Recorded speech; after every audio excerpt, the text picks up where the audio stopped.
Kalau berasal dari kandang yang sama atau sudah dari kecil itu bersama, sebetulnya tidak akan menjadi masalah.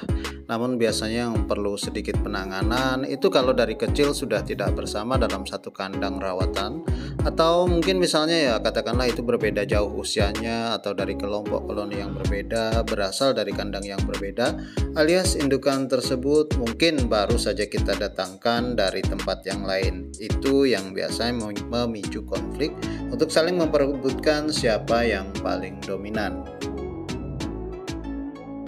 Untuk menangani indukan agar rukun ya berasal dari mungkin katakanlah kandang yang berbeda atau mungkin indukan itu tersebut baru kita datangkan, itu bisa dibilang gampang ya gampang, dibilang susah ya susah, karena membutuhkan kehati-hatian, kesabaran, ketelatenan, dan juga durasi waktu yang katakanlah itu tidak bisa singkat.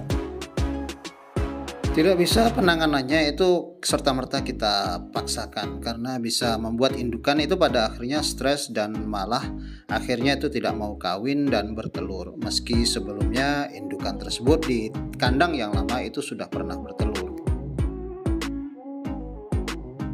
Cara ataupun treatment yang paling mudah dan juga simpel menurut kami dari permasalahan seperti di atas tadi adalah yakni dengan menempatkan para indukan tersebut di dalam kandang umbaran yang cukup besar dan juga cukup luas seperti yang videonya teman-teman sedang saksikan saat ini, dengan jumlah indukan yang terbatas pula, yang sekiranya ke depannya indukan tersebut itu akan kita satukan dalam kandang breeding yang sama.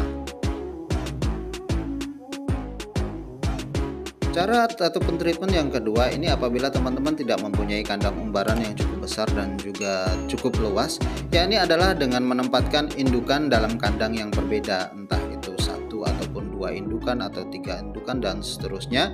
Namun kandang yang berbeda ini masih antara indukan yang satu dengan yang lain itu masih bisa saling melihat dan juga saling berinteraksi meskipun terbatas. Semisal katakanlah itu kita menyatukan antara tempat makan dan tempat minumnya itu jadi satu, meski kandangnya itu sekali lagi berbeda.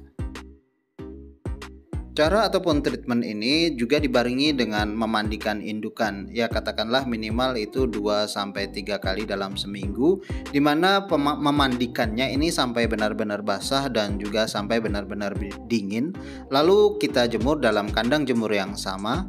Namun setelah ada tanda-tanda salah satu itu mulai mendominasi ataupun mematuk yang lain, langsung saja kita pisahkan dalam kandang jemur yang berbeda, namun tetap berdekatan agar bisa saling melihat dan juga saling berinteraksi.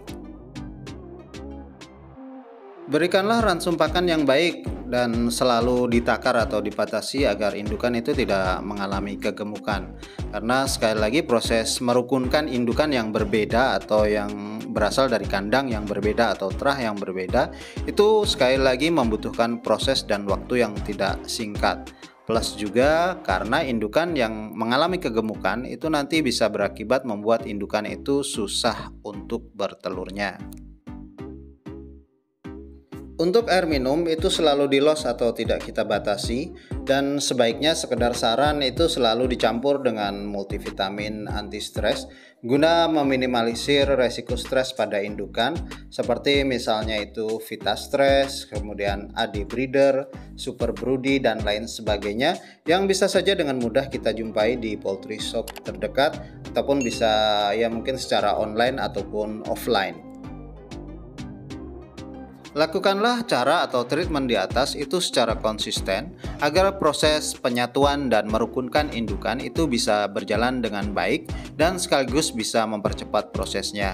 Biasanya dalam jangka waktu antara 2 minggu atau mungkin ya katakanlah kurang dari 1 bulan kita sudah bisa mendapatkan hasilnya. Demikian yang dapat kami sampaikan, kurang lebihnya kami mohon maaf yang sebesar-besarnya. Wassalamualaikum warahmatullahi wabarakatuh. Salam sejahtera untuk kita semuanya dan terima kasih.